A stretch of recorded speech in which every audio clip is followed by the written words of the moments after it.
Hello, everyone. This video is for my students of Syriac, dialect of Aramaic, and Biblical Aramaic. Many of my students have taken one or the other language and been curious, what are the differences between Syriac and Biblical Aramaic and vice versa? So today we're going to look at just a random sample taken from the book of Ezra to highlight this. Now, first, I think it would be good just to talk about, well, what is Biblical Aramaic and what is Syriac for those of you who may not have heard of either of these or maybe only in passing. So Biblical Aramaic reflects the official Aramaic dialect of the Persian Empire, and this is around 559 to 330 BC or BCE. And the Persians adopt Aramaic, inheriting it from the tradition established by the Neo-Assyrian Empire several centuries before. This dialect of Aramaic has a number of features from Mesopotamia proper, where the Persians administered the West. So it's going to have features like Akkadian terminology. In Biblical Aramaic, there's also Persian words that emerge in the text. Syriac, on the other hand, is the literary Aramaic dialect from the city of Edessa. It's modern-day Urfa in southeast Turkey or south-central Turkey. It is known as Urhoi in Syriac itself, and that is attested from about the 1st century AD or CE to about the Middle Ages, when there's a transition into Arabic. Of course, Syriac persists even to this day in terms of a written stage. And of course, it is used liturgically by Syriac-speaking churches, such as the Syriac Orthodox Church, the Church of the East, the Maronite and Chaldean Catholics, etc. So now let's go ahead and look at Ezra. I'm going to go ahead and read the Syriac first, and I'm going to read it in the Western accent. Just a little note on Syriac accents. There's two major accents. They're not dialects. Sometimes it's written that way in the literature, but really it's just an accent. One has certain features, the other has other features, but everything is spelled the same. It's the same language, with 3 or 4 exceptions, like very, very small. There are very few exceptions. So I'm going to go ahead and read it in the Western accent first. And then I'm going to go ahead and read it in the Eastern accent, because the Biblical Aramaic, at least the way it's preserved today, tends to reflect something more similar to an Eastern accent. With that said, there does seem to be some affinity toward the Western accent historically in terms of its pronunciation. You can see Franz Rosenthal's Grammar of Biblical Aramaic for the actual pronunciation of the marks below the letters. If you're looking on the left and you don't know how to read this square script that looks like Hebrew, Hebrew's just written with Aramaic letters. It's called Kitav Ashuri, the Assyrian writing in Hebrew. If you look below, for the most part, there are a number of dots and dashes, and those basically indicate the vowel quality. So I'm going to go ahead and read the Syriac first in the Western accent, then I'll go ahead and read it in the Eastern accent, and I want you to compare the Eastern accent versus how I read the Biblical Aramaic, which is calibrated with the way that Hebrew uses these Tiberian markings below. Uhono parshegno de gartho de shadar alau luwoth artach shasht malko.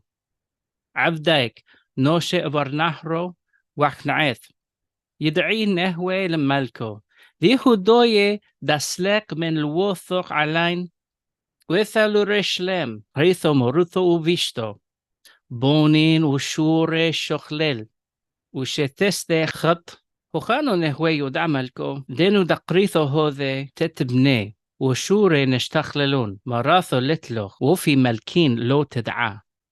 Now here you can see the vocalization marks for the Eastern accent. And again, this is the version on the right, Syriac with the Eastern accent. Wahana parshagna de gartha de shadar ala luwath artach shasht malka. Avdaik nashe avarnahra wachnaet. يدي نحو الملكة Yehudoye daslek men luatach alain. Wethalu reshlem krita maruta wubishta. Banin shure shachlel. Utshates sechat. Hachana nehwe yadai malka. Denu dakritha hade tetebne. Ushure nishtach lelon. Madathe letlach. Wapi malkin la tid'a. Now we're going to read the block on the left, which is Biblical Aramaic. Dana parshegen egarta dishlachu alohi al artakshasht malka abdaik enash avar nahra uq'enet yid'i lehewe lemalka di Yehudaye di sliqu min luwatach alayna ato lirushlem kiryata marata ובשתה, בנין ושוריה שכללו, ואושיה יחיתו.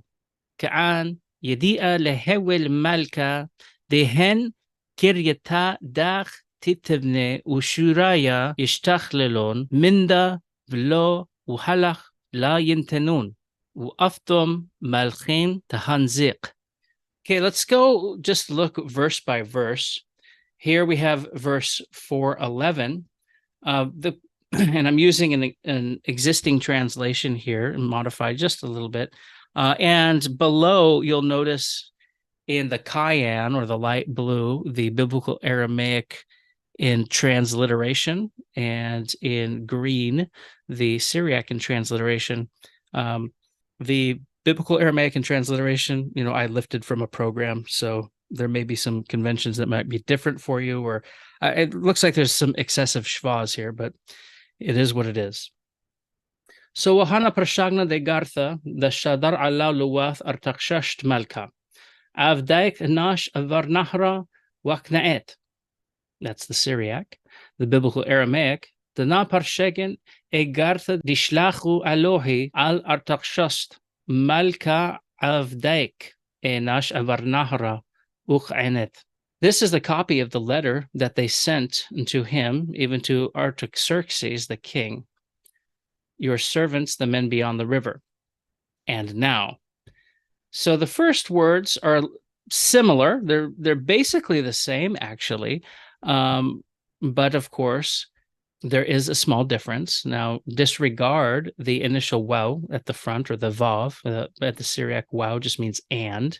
So Syriac starts with an extra word and. Hana and dana are basically the same term. Dana likely being a contraction of da hana. Though I think there could be a different explanation for its origin. That's a little deeper of a conversation for this video. Now our next word, parshagna in Syriac and parshegen in Biblical Aramaic just means copy or the copy. And well, they're basically the same. The Syriac is in the emphatic state. The Biblical Aramaic is actually in the construct state. What does that mean? It means the copy of. I should have made of there, red 2 below.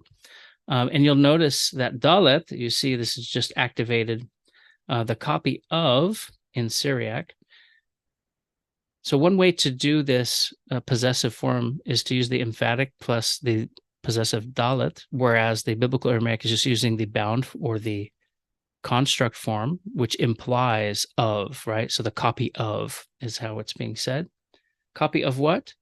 The igarta, same word, basically same pronunciation. The letter, the or d. Biblical Aramaic, you tend to see d, and in Syriac, you tend just to see the dalet, the, used to articulate this possessive particle.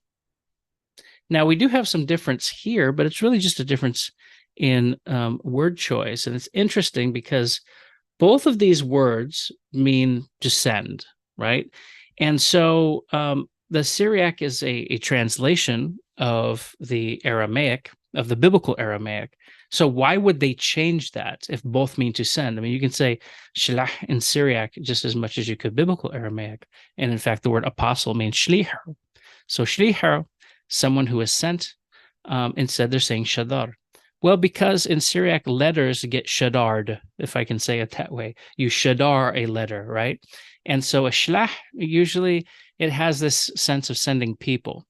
Now, it could be that the focus of the Syriac translation is about the letter being sent, And the Biblical Aramaic might be reflecting the way it's sent, like with whom it is sent, because you send them via carriers and things like that. Now, that might be reading too much into it. It could just simply be a variation. The next word is the same, alau versus alohi.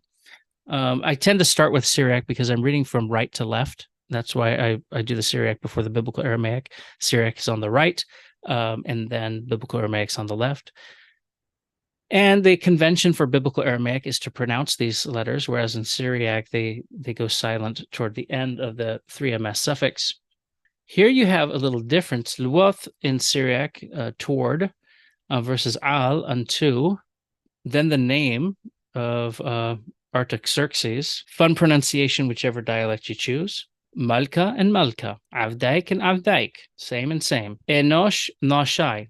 So the difference here is, by this time, the Syriac does not vocalize the aleph. This is a phenomenon called apheresis, and it happens very often in between East and West Aramaic dialects. The further west you go, the more common it is to drop proleptic alephs, or these A sounds that come in front of words.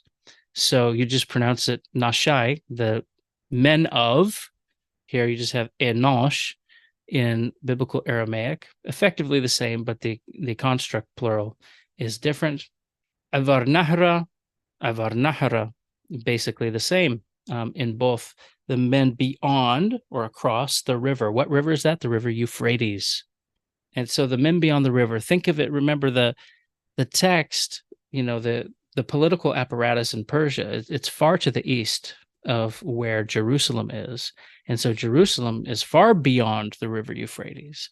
But this region had an administrative structure that was referred to as Ezra-nehemiah in Akkadian literature, or in Persian literature, as well as here in Aramaic. You see attested both in scripture, according to Biblical Aramaic and according to the Syriac version of Ezra. Then you get a similar articulation of this term. The Syriac just has an aleph in front. You don't really pronounce it, though. Here you don't, at least. Wachna'et versus uch'anet. So it could be just a regional articulation of this term. How might one want to vocalize it? But beyond that, we should notice some metathesis. If you look at the way the Syriac is spelled, and I know it's not always easy if you don't know how to read the letters, apart from the aleph in the front, it's kaf, nun, ayin, tet.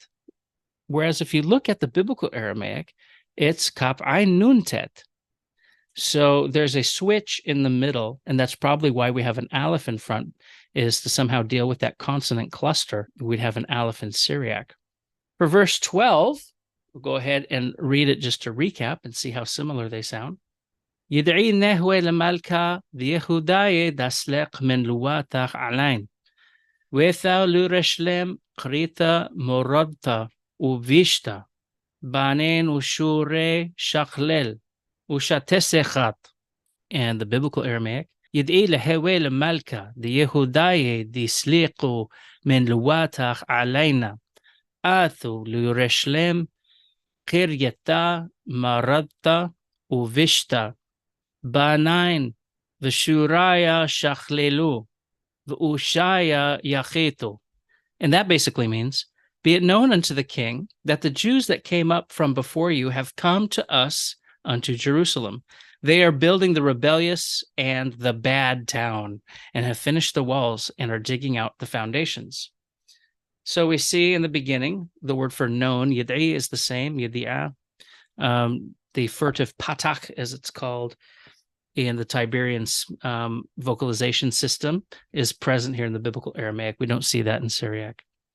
Lehewe versus nehwe, very similar. They're actually not quite the same. There's a different story behind the Biblical Aramaic one that actually finds its parallels in Akkadian. But the Syriac is just the 3ms form of hawa, to be. So known to be to the king, basically. Lemalka is the same in both cases. Again, we see our possessive particle di versus da, the same. Yehudaye in Syriac versus Yehudaye in Biblical Aramaic. Taslek in Syriac versus disliqu.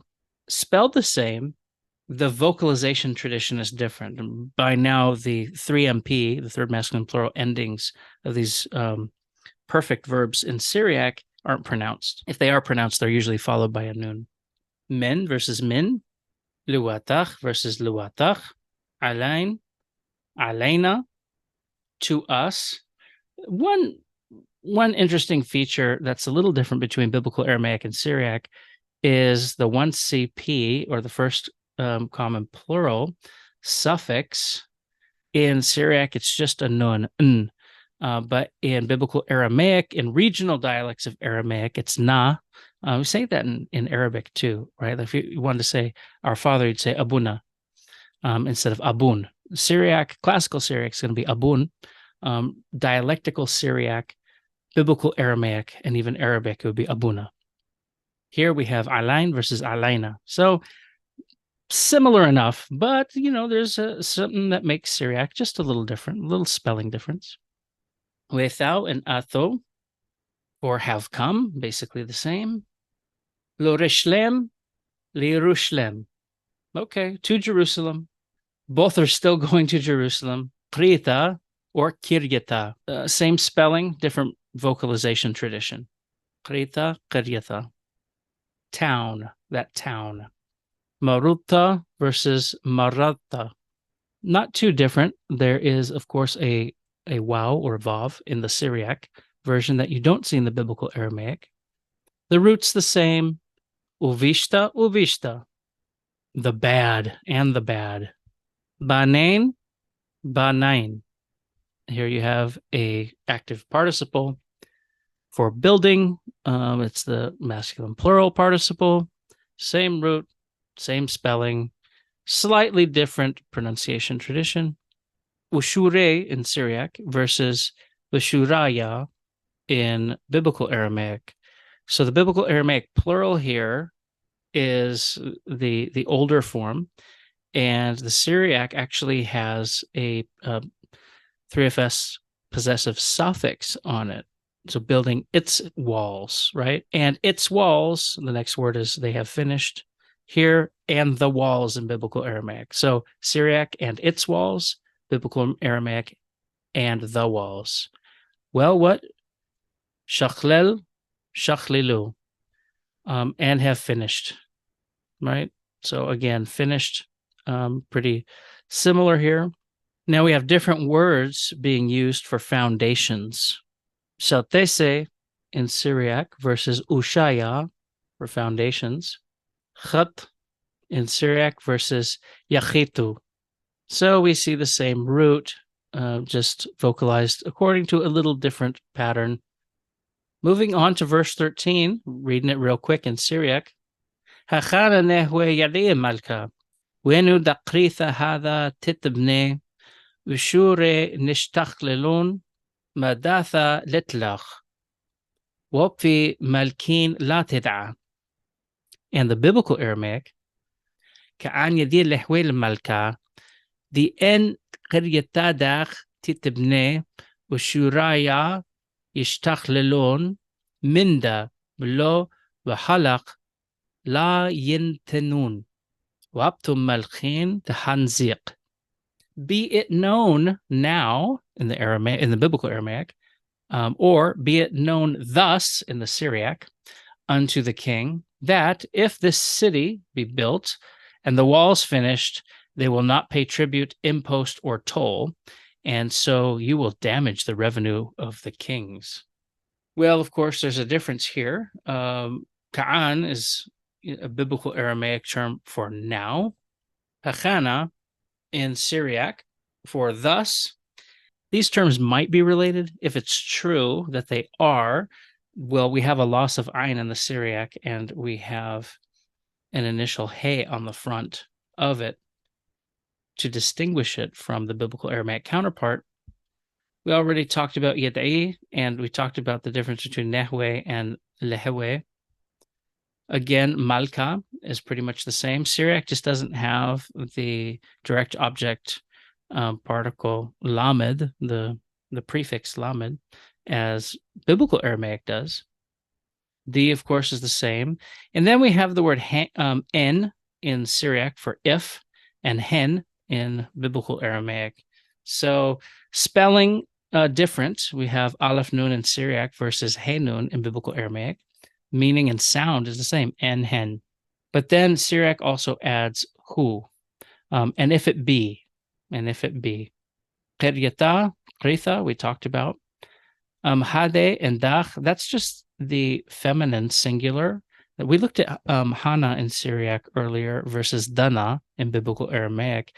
To get the feminine form, you have Hade and Dach.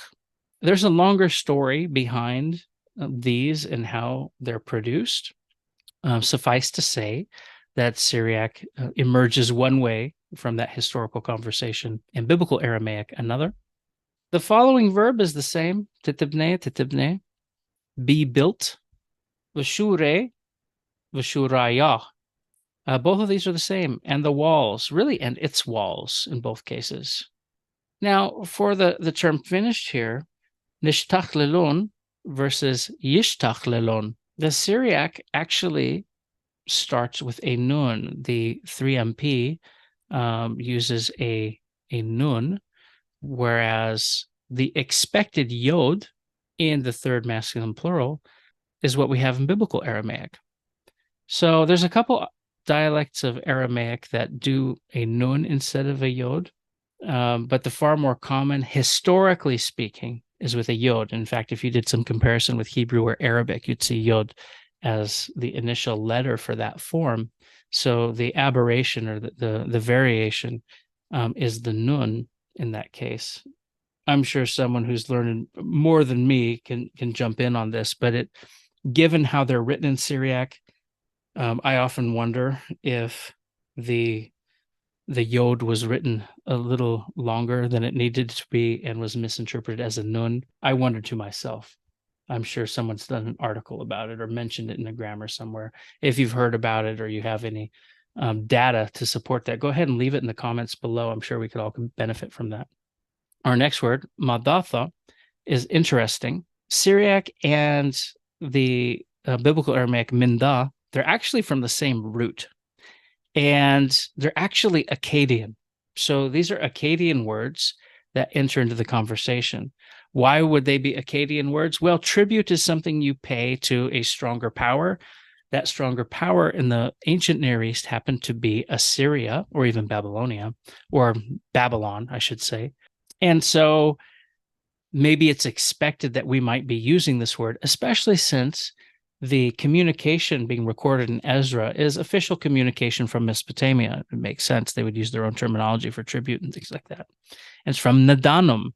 If you have studied Hebrew, you'll notice that sounds a lot like Natan, that thing which you give up or give over.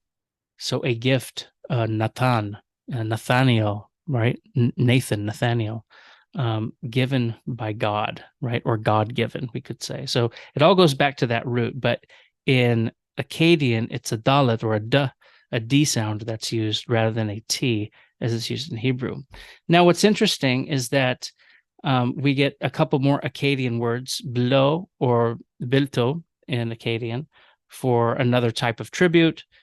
Same with halak. Halak is corvée service. How would you say it? It's a required type of tax, a service tax, almost like, you know, if you get in trouble here and to avoid jail time, you do community service. Well, Mesopotamian society functioned that way, where different folks would have to give their ilku. And so the ilku would be the Akkadian one. In Biblical Aramaic, we have three terms, minda, belo, and halak. But in Syriac, we just have one. Then we have this negation, let, which means isn't or is not. But Biblical Aramaic, we have law. And so the construction with Syriac is litlach, you don't have, right? So you have no tribute, or there is no tribute to you that you will have. The Biblical Aramaic is they will not pay. Again, going back to this Natan root, yintenun, right? They will not give. They will not pay. They will not pay the minda, velo, or halach in Biblical Aramaic. Syriac's just saying, you won't have it. Well, up and so but Syriac adds he, wa'ap he, and so it be, whereas the Biblical Aramaic has wa'aftum. Now here's where it gets a little different. Wa'ap he in Syriac, we see up, I marked as red in both. I probably should have marked it as a lavender on the Biblical Aramaic side because it's actually a different word and it's misunderstood as up. So the Syriac will up he, and it also be, or so it is also the case, something like that. So up means also, and he means is. Now, looking at the Biblical Aramaic, the aptom, it's probably a Persian word. It's probably it's a word known from Pahlavi, meaning treasury or something like that. And so that's why the Biblical Aramaic renders revenue below and updom. And then we get a different sense in the rest of the sentence from both. Malchin and Malchin, both are the same, the kings, right?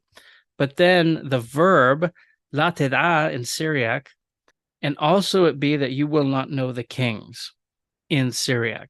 It doesn't make as much sense maybe as the word here in Biblical Aramaic, tehanzik.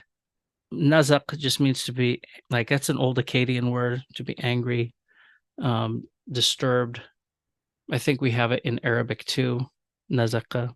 And so here it's being used in Biblical Aramaic, but it's not being taken that way in Syriac. La ted'a, and also kings you shall not know. So hopefully that was a nice preview for everybody of how similar Biblical Aramaic and Syriac are.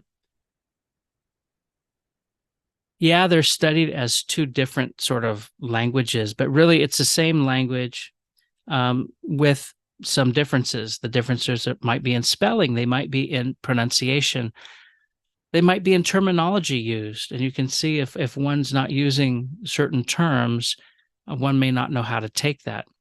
For me, it's kind of like, doing North American English versus, let's say, British English. And I'm not even talking about an obscure regional dialect of British English, but just proper British English. I mean, we don't have rhoticism or, rhotic R's so much in British English. So let's spell it that way. If we spelled it differently, we may have a different spelling convention, or we may spell things the same and pronounce them differently as we do today. Now, do we take British English classes versus American English classes? I don't think so. We take English. We might learn one spelling convention or another. We might read color with a U if we're from the United Kingdom. We may not read it with a U if we're from the United States. We may see center, C-E-N-T-E-R, in the United States, but we may see C-E-N-T-R-E if we're in the United Kingdom. Those spelling differences are just regionalisms, and I think that's a proper way to look at Syriac Aramaic versus Biblical Aramaic. The script, of course, it's a different script. One's using, let's say, all capital letters. The other's writing in lowercase cursive. If we explain it that way, I don't think it's too much of a jump for people. And if you've studied Biblical Aramaic or Syriac, consider studying the other language too. I don't think it's going to be that big of a jump for you, especially if you're solid with your vocabulary. You should have a very strong handle on things. So whether you're one of my students directly or you're just observing this video, I'd love to hear your feedback on this. Please ask any question or provide some comments and feedback. I'm sure I'll do a couple more of these. They're a lot of fun, and there are more points of divergence and more points of similarity. So Tau Disagi, Fushun Bashlomo, thanks a lot. Remain in peace.